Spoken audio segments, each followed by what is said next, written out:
Hi everyone. Welcome to part 2 of this tutorial handling missing values. In this tutorial we are going to discuss the isNull and notnull function which are often used to handle missing values. So first of all I am going to give you an overview of both of these functions.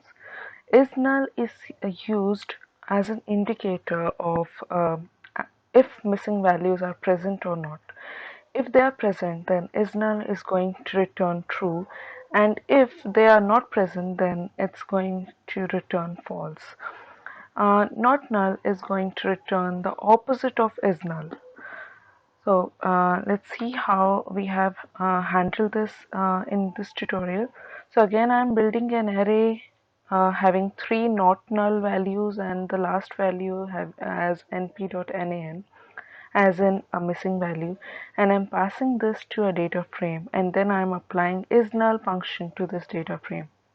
So as expected, it gave me false for first three indices, which were not null values or non-missing values, and the last value is actually true for isNull.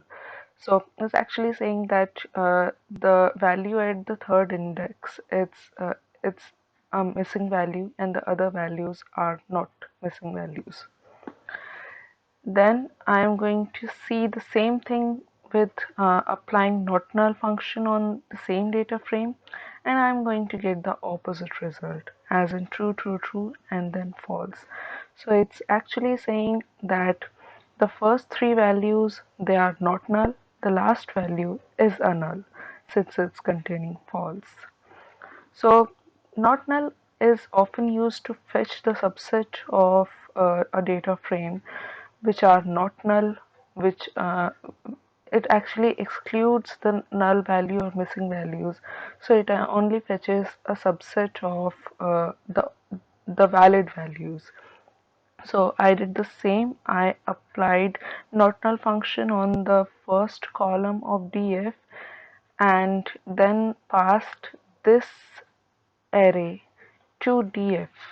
So what it's going to do is it's only going to fetch those values of df which are only having not null values. So 1, 2 and 2.5 are returned, and the last value, which was nan at third index, is actually not returned. So guys, with this I conclude this tutorial. In the next tutorial we will be discussing the drop na function. Thanks for watching.